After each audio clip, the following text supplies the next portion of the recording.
Welcome everyone. Uh, Today we are talking about the Chinese are leaving the US in the dust. So let me just share the screen first. And share screen. Go on. And this one. Okay, you guys see the screen? Yep. Good, thank you.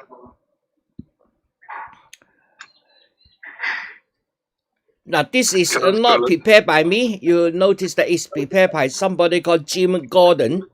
But I think there are some interesting things that we can look at from here. Internet and everything is usual. Sorry? In between sessions. Okay, let's...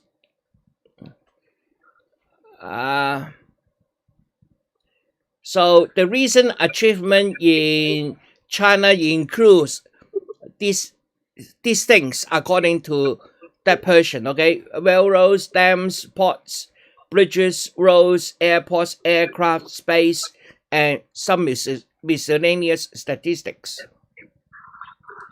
Railways. Of course, the first one is the high-speed rail. In the last 2 decades, China had added more high-speed rail than the world combined. It is adding at around 10,000 kilometers per year at the moment. So it is adding much faster than before.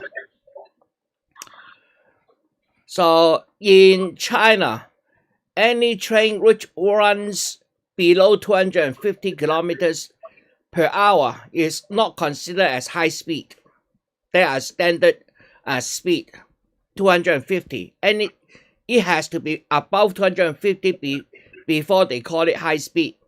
At the moment, the normal high speed train is 300 kilometers per hour in between most cities. In between Beijing and Shanghai, it's 350. I think that is the only line that is running at 350.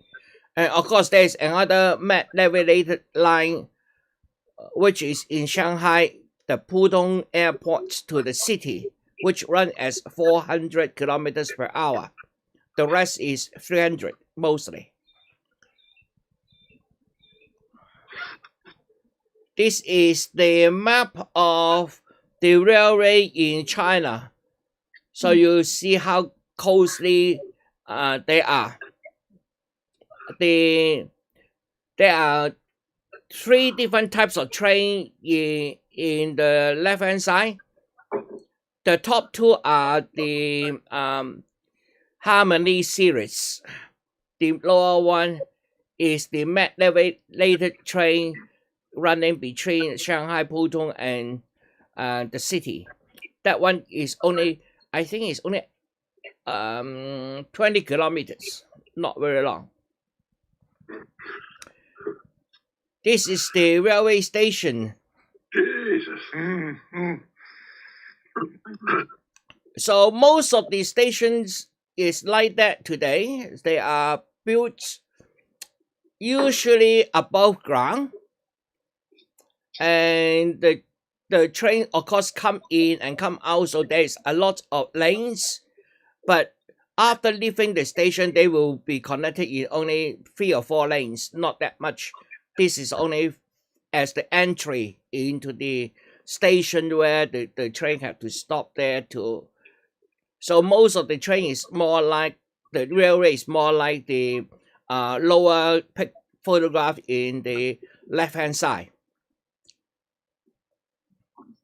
If I'm counting correctly, there's 14 platforms, but we don't know whether they're double-sided or single-sided platforms. So it could be up to 28 platforms. Double-sided. Right, well, 28 then. All platforms are double-sided. So they have only one staircase coming down. So left hand, right hand. But they call it A and B. So you have the gates 14, then 14A and 14B. So usually at any one time only one of A or B is being used. It seldom used both. So if you go into gate 14, there will be 2 tracks on 2 sides, but you will be told which side is the train. The other side usually empty at the moment. I think that is the spare capacity which they will eventually use as well. I don't know, but at the moment, all the gates go down into 2 tracks like what we hear most of the rail station. Okay, I think I have showed this some time ago, about 2 or 3 years ago. This is one of these railway building machine. The machine cross on the original cross on any bridge which is built. In China, all the railway is almost on a bridge because that makes the land below that still useful.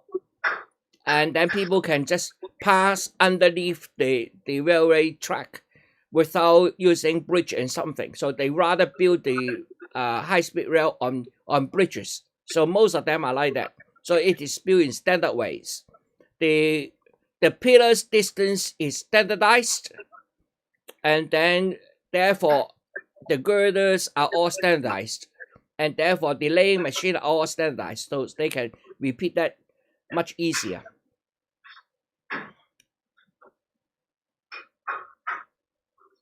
This is the expansion plan. They are going to double the amount of high-speed rails in about... Sorry, I'm mute. Yeah, let you mute first. It's not ours, man. Okay. Oh, still. Sorry. Okay. But this one is the Belt and Road Initiative. You will see China is also planning to connect to Europe.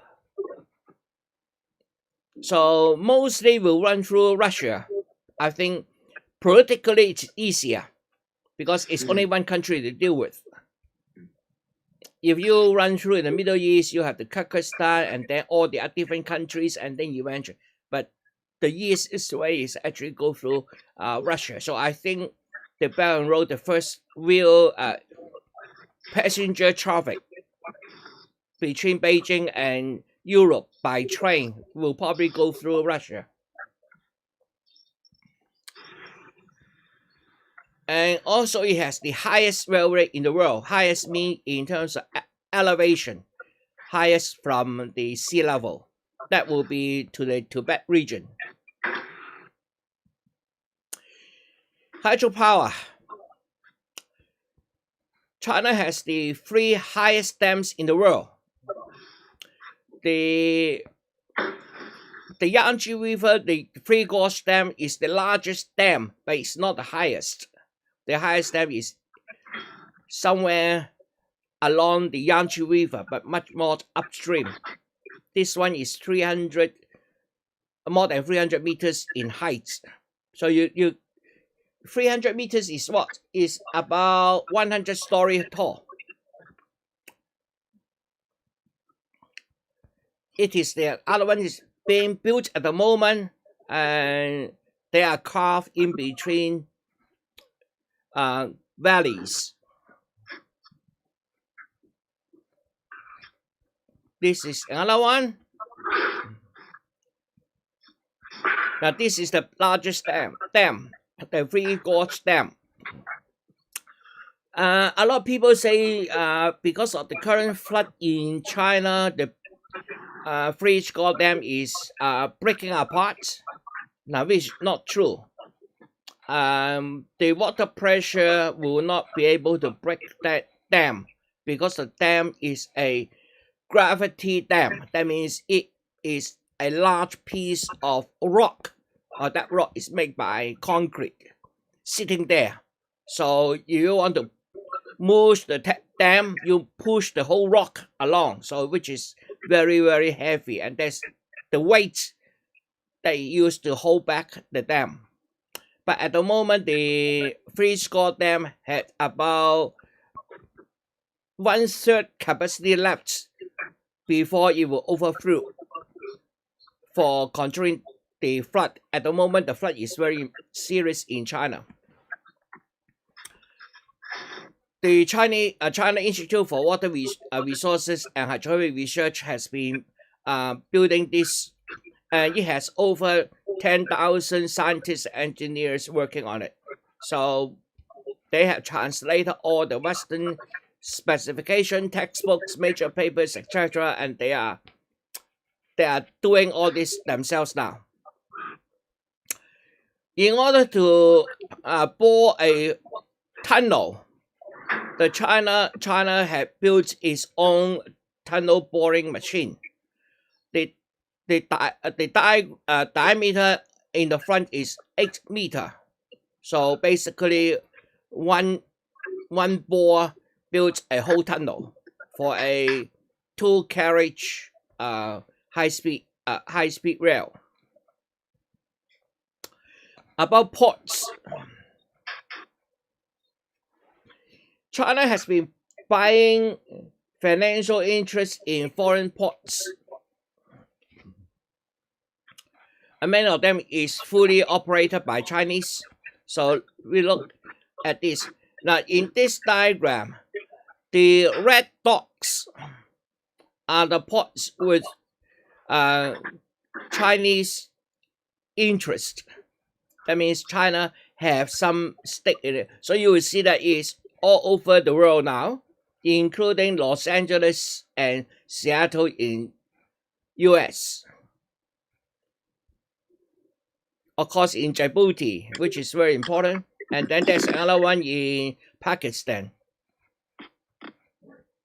Albert, Yeah, if I may ask a question, yeah. I would think the US would not have allowed them to have a share in the ports over there. I would think so, but somehow they do.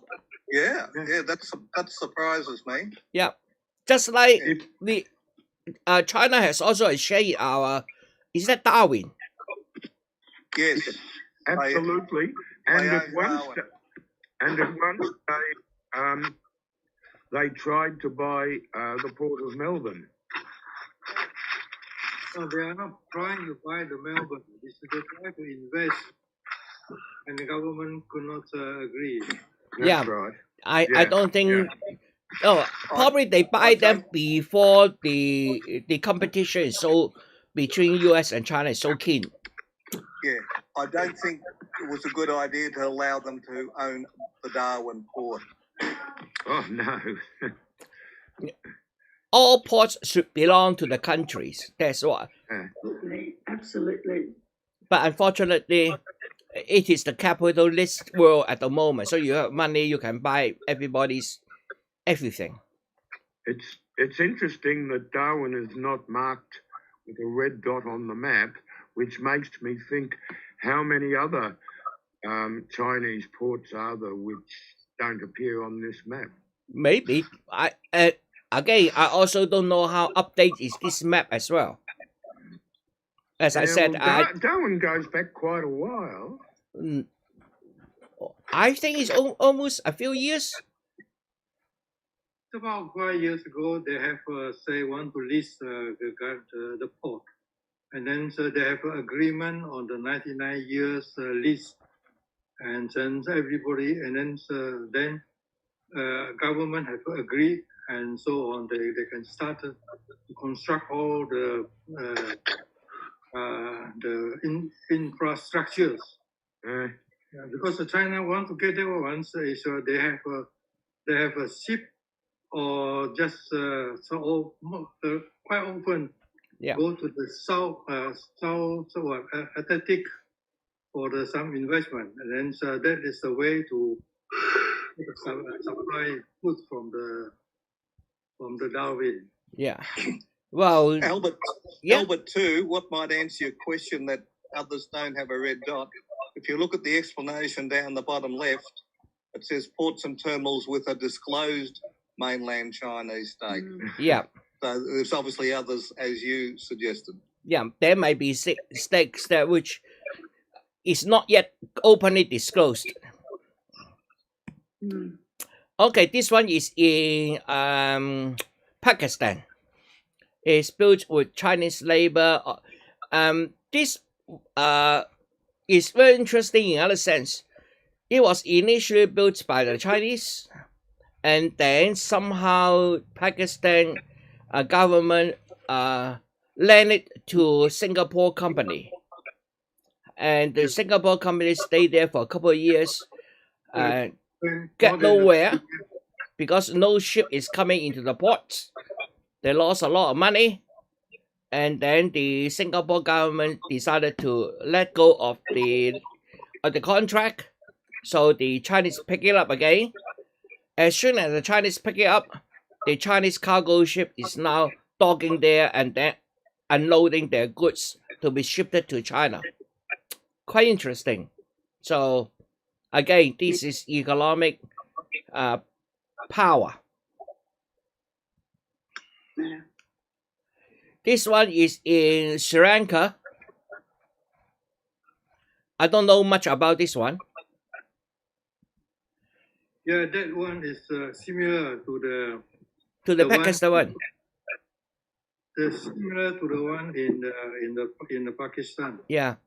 Initially, which have been taken over by the Singapore, and just leave it for a long time. And also another one is the Indian government doesn't want any other country to operate over there.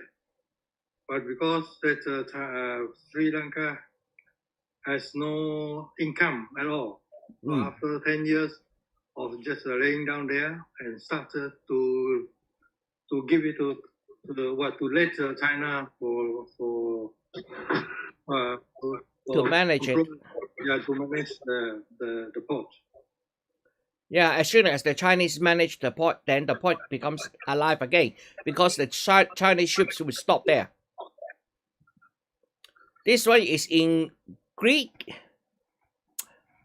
I think this is one of the most important one China has ever invested in because it is right at the front entry into Europe.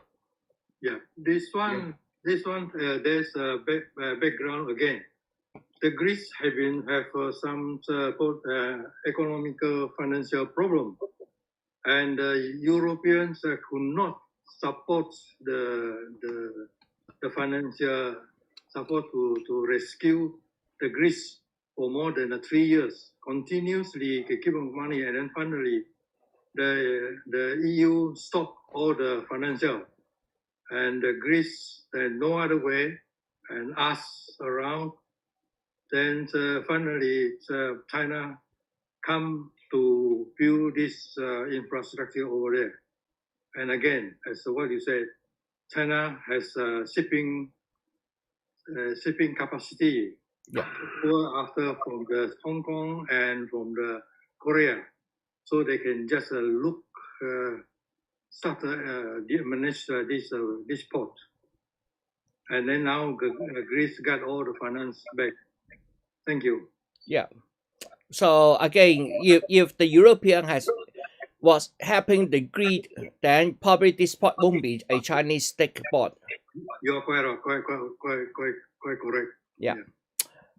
So China has ports in Europe, in US, in Africa, and so forth. I'm surprised to see that there is actually 10 ports would stick with China merchants holdings in US, including Hudson and Miami.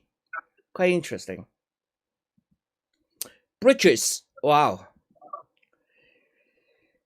The top 100, the world's 100 tallest bridge.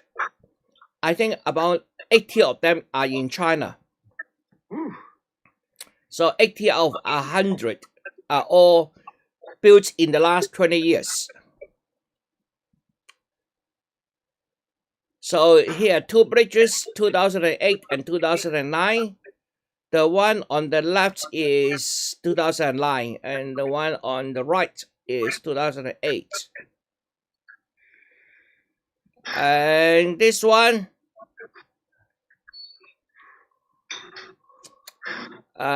is 1,530 meters over the canyon floor. So it's very, very high.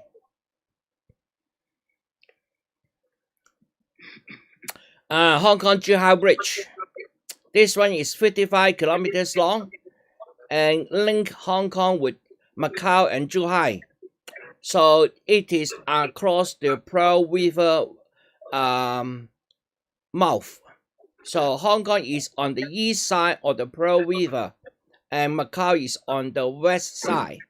Zhuhai is also on the west side. This Hong Kong Macau bridge bring the two sides of the Pearl River together by the bridge. If you don't bring the bridge, you have to go up right up to almost to Canton before you can turn around and then go down to Zhuhai, or you take a ferry. But now all Albert, this. Am I correct that this bridge takes road transport and rail transport? No, it's only road, no rails. Is it? Oh, Yeah. Thank you, but I thought there was some rail transport on it. I would think so when it's designed, but it's no. It's only road traffic, no rails. And this is not a total bridge as well. There's one part which actually becomes a tunnel to allow heavy ocean-going ships to move up the Pearl River. So this one is sold at the bridge, but there's a part which is underneath the seafloor. Okay, roads. This is the crossover. Oh, goodness gracious. This is not the most complicated. The most complicated one has 11 stories. In the Chongqing area. In the Chongqing area, yes, exactly.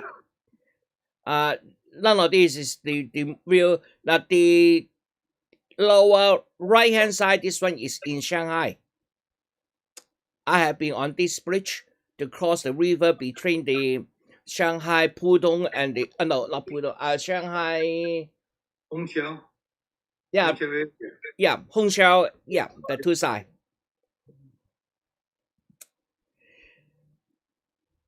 This is highway, and Goodness gracious.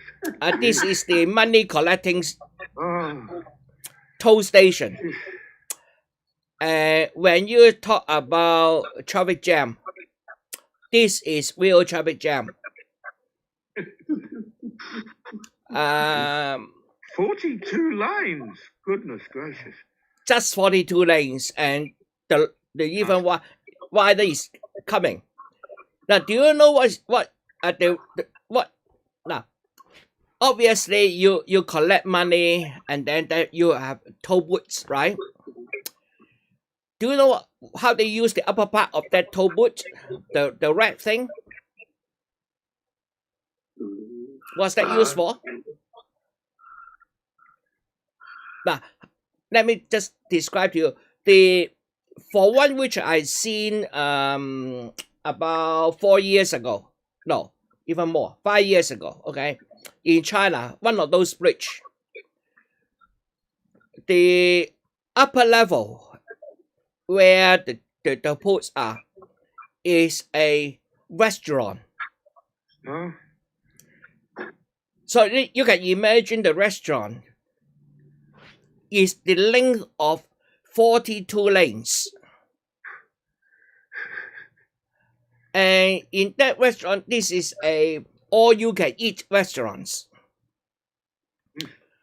The food is placed in the middle of that long arch from one end to the other end. So when you walk from one side all along that tables for food, the food plate is about 30 centimeters wide. So the length is usually about 3 meters. So that means in one lane you will have about 10 dishes. 42 lane is 420 dishes.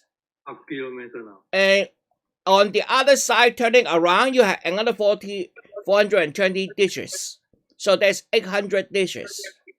And the food is not only on one level. On every side, you have 3 levels. So multiply that by 3. So you are talking about over 3,000 different dishes. So that time when I go there, I was overwhelmed by the variety. I was thinking, if I taste one for every dish, I won't be eating for the next week or so. Just imagine one bite for 3,000 bites of different food. I just can't imagine that. And Albert, I'm looking at the traffic there. yeah, Now, some decades ago, it was said that China had more bicycles than cars. Now, obviously, the situation has changed, but I can't see any bicycles. I can't see any bike lanes there. well, these There are would intercity. This is there would still be intercity bicycles highways. inside, I presume. Yep, that these are intercity highways. So, you will notice that on the other side is all empty. There's a few empty lanes there Yes, yes. because they collect money on one direction. You go this direction, you have to pay. You go other direction, you're just free to go. Mm. So if all the booth is collecting direction in one direction, then it charge you the return anyway. That's to say. But I would have thought there would have been some bicycle lanes, but there isn't.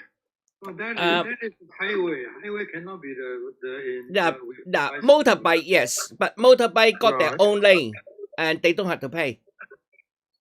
But I can't see any motorbikes. On the far left side, with no traffic. Yeah, right. Okay, Yeah, Right, this is correct. the Yeah, motorcycle okay. lane. You can I can see. Yeah, okay. the okay. motorcycles do not have to pay, and they go all now because the Chinese traffic is on the other side. It's not like us. Oh yeah. Okay, so on the far right side is the slow lane, and this is where all the motorcycle go through, and they don't have to pay. Okay, China's most dangerous roads. This is in the western part of China, and western part of China is the plateau area. There's a lot of mountains, and therefore the roads are like that. You just cannot go up directly. You have to wind up and down and down and down, and that means you're going from one end to the other end. You have to go all the way down and then all the way up again, which is slow and dangerous and so forth. So instead, they built, with all this in mind, they have built this China's highway network. It is even more extensive than the rails, of course, because the rails is more expensive to build than highway. Okay, airports and aircraft.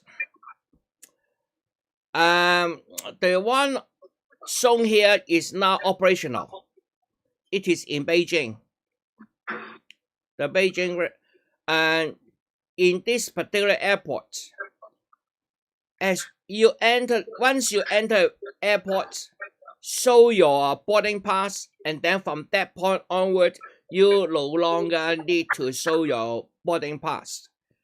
Face recognition start operating. So you do everything with your face.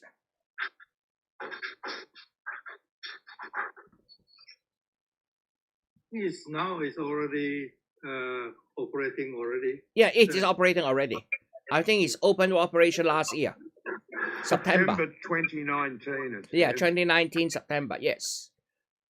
This one is fully intelligentized.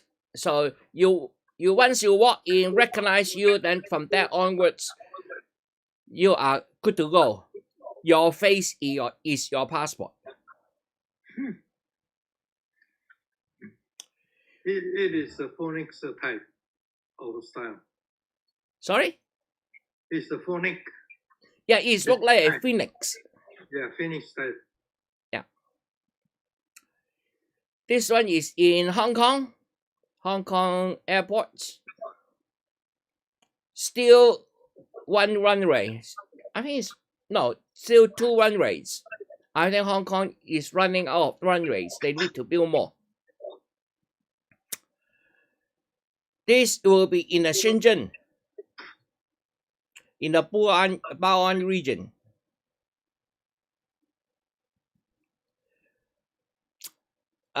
Is planning another 234 civil airports at the end of October 2035. So they are going to build from now on about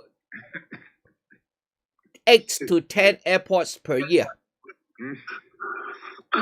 And the air travelers is around 720 million by 2020, and obviously 2020 is a year where people cannot fly. So 720 million by 2020 will not be true. Yeah. We can't fly this year. Are we only allowed to fly away next March? I think so. I think they put a date on it. Somewhere about not March next year, I think. Well, that's a hope that it may or may not happen. Yeah. Okay. This is a hotel, 57-story high, and built in 19 days. 19 days. Yep. Basically, the whole floor is assembled in the factory, take there by truck, and then a sky crane something, hoist it into place, and then weld it in, and then once it's welded in, all the connection get connected, and then that is operational. So they are the whole building is actually built in a factory, and that makes it much more efficient and safer as well. And this is old history. The latest is even faster. Aircraft. I think we talked about this last year, didn't we? That hotel, 19 days to Yeah, build. I think so, but not last. Yeah, we did. Yeah. Okay, this is the aircraft. This is a hydrocraft. That means it take off and land on land as well as water. So this will be the largest turboprop aircraft built by China. So this is going to land, and it can land and take off over water. So this is a civilian aircraft. This is the J-20, a China military aircraft, which is designed to combat F-35. So the J-20 is the one on the left. The one on the right is the J-10 or Fighter 10. Hypersonic. Hypersonic means it have to travel at least 5 times the speed of sound. Aircraft carriers. China now have 2 aircraft carriers. The first one is the one bought from Ukraine. The second one is built using the first one as the prototype.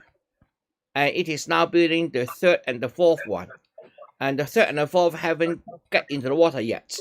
But the first and second is now in the hands of the Chinese Navy. Yes. One of the future plan of aircraft is a cutter. Is that called cutter what? Catamaran. Catamaran. Thank you. Catamaran. 2 bodies with a runway on top. Now, the current aircraft carrier is about 100,000 tons. This one will be 180,000 tons, so almost double the size of the current largest aircraft carrier. It is in a plan. We haven't seen anything concrete about that yet.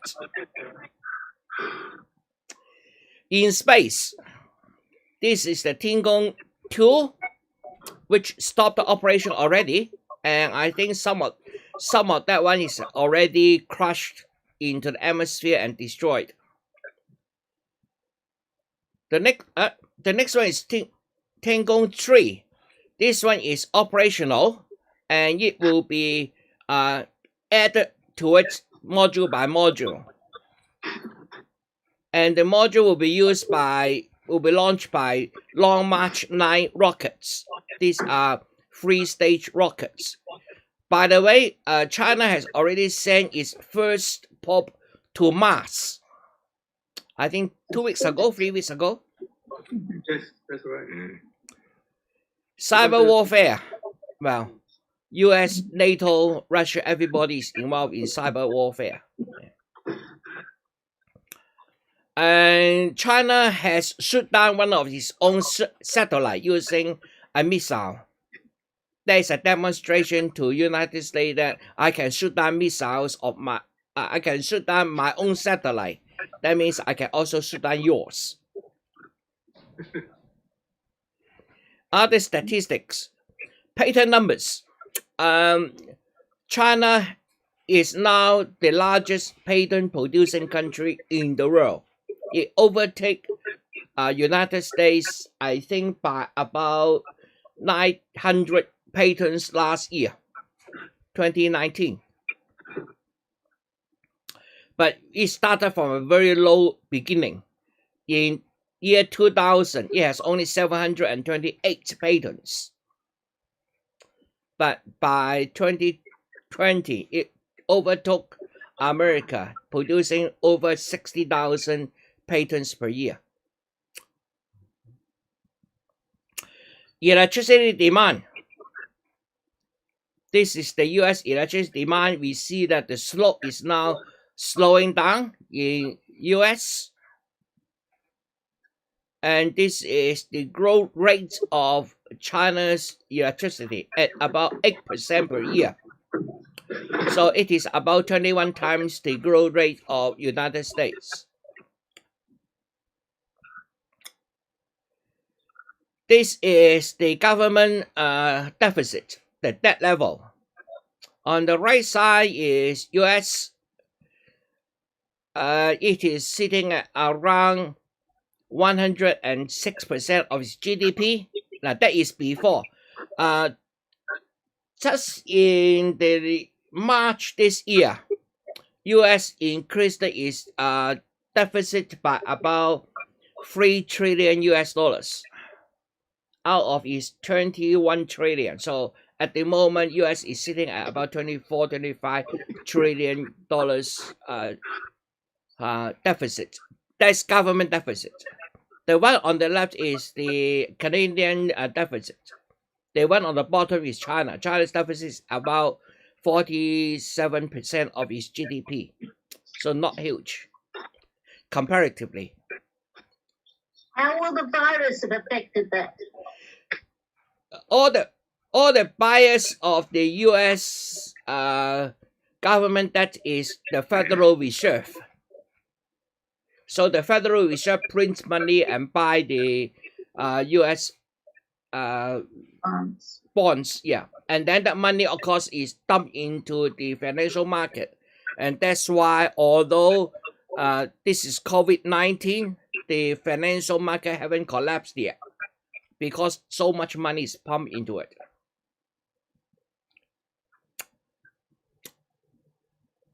I don't know what date this graph is say is end of financial year 2019. The US is growing is a deficit much faster than before. So this is wrong at the moment. So it has been growing like that since the 70s when US dollars no longer pegged to gold. But at the moment its slope is much deeper as indicated by the the green line there. The growth rate of debts for China is at about $1 trillion per year on average. So it is now about the same amount of debts with US 20 trillion.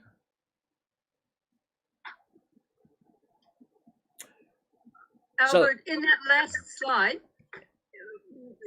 public debt, was that government debt or was that debt held by what I would think of as people's debt, like credit cards and go out to your house, that sort of thing? China do not have personal debts almost. Okay.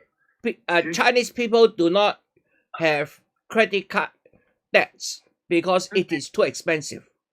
Okay.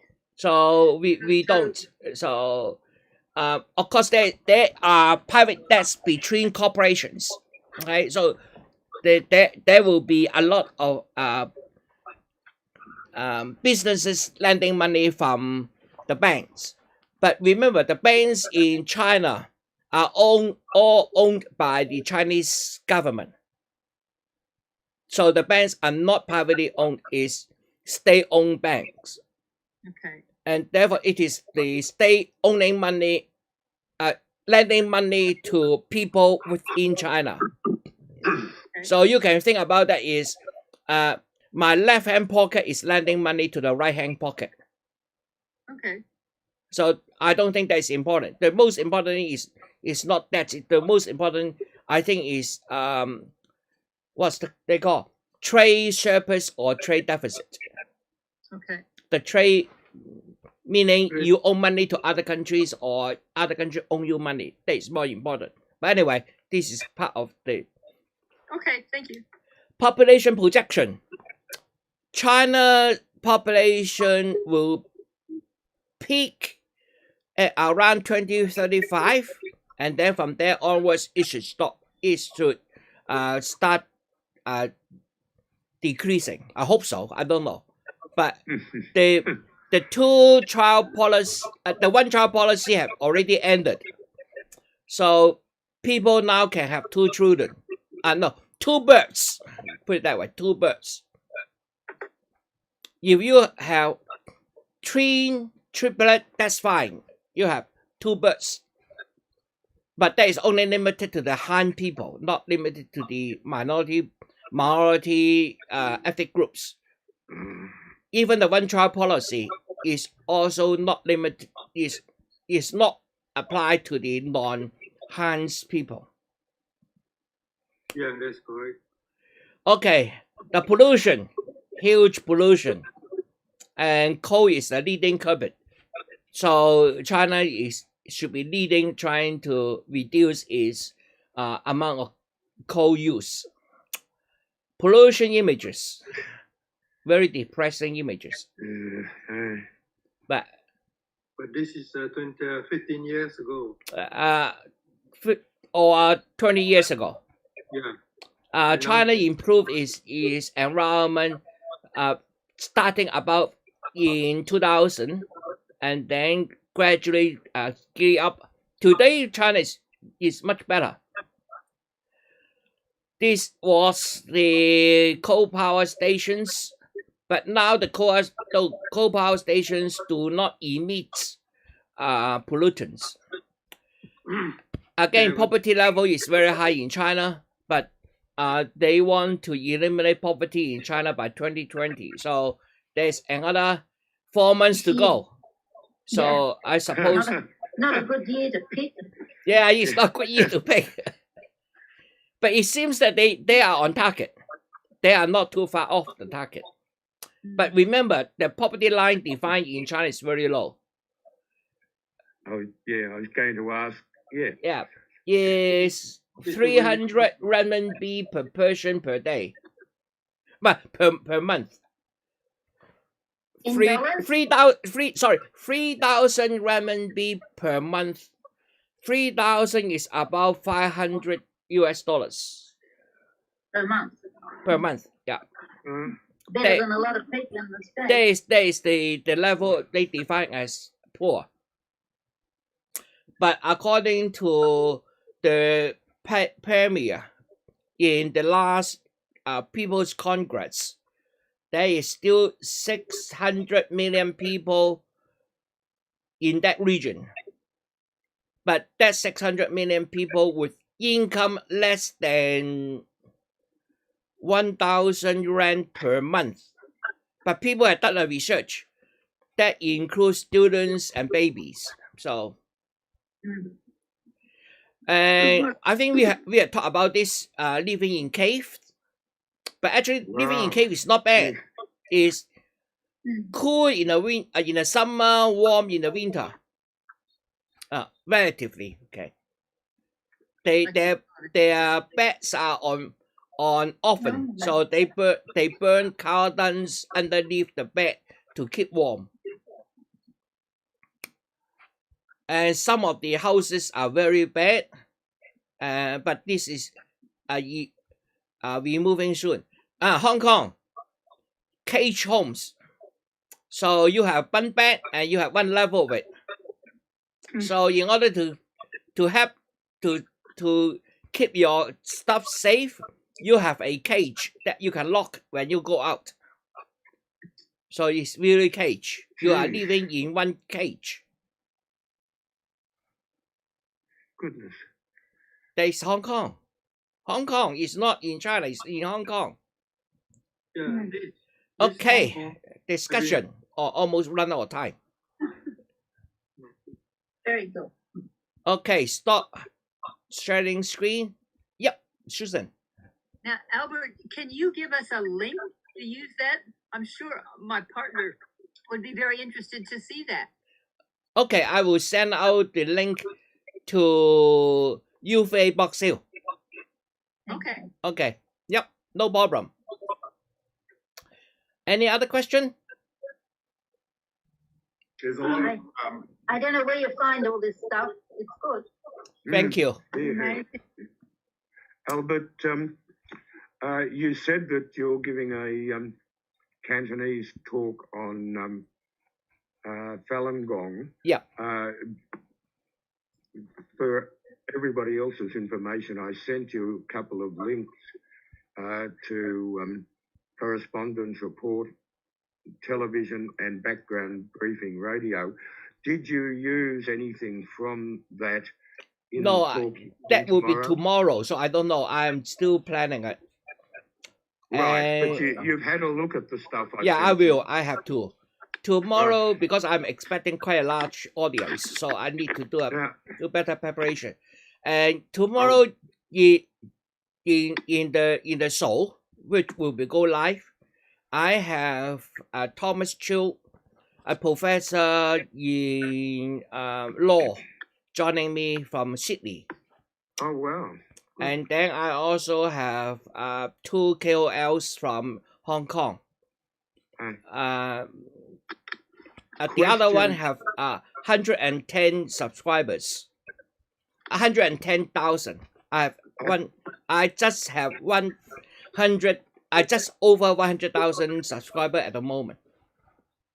This morning on Radio National Breakfast, there was a preview of the third part of The Falun Gong. background briefing, the third of 3 parts on the Falun Gong, and which anybody can download by going to the Radio National website. Yeah. But the assertion that was made is that the leading Chinese paper in Australia is owned by Falun Gong. Yeah. Is it China Daily? No. Airport Time. Airport Times. Airport Times. Yeah, you can collect that one in any Chinese-based supermarket, shopping center like Box Hill. Oh, and They are free I've newspaper. seen them in Victoria Street, Abbotsford. Yeah, and then you piles and it has piles. also a website called airporttimes.com, I think. Right, right. But yeah, and this is owned by Falun Gong, Yep. and obviously Very saying what anti-Chinese. they wanted to say. Yeah. Very anti-communist. Yeah. Okay. You are going to talk about Falun Gong at some stage to Yeah, us. I will. Let me Good. finish tomorrow's in Cantonese first. Of course, of course. Once I finish with Cantonese, then I will have more knowledge and then convert that into an English presentation. I'm also wanting to invite Professor Chiu to this group to talk about the South China Sea. Good. He is an international law expert. He specialized in international trade. Well, Albert, the best wishes for your presentation tomorrow. Thank you. Actually, I'm now doing a lot of live streaming in YouTube. Tomorrow is on news and politics. Thursday is on Hong Kong education. Friday is on popular science. Mm. All in Cantonese, unfortunately.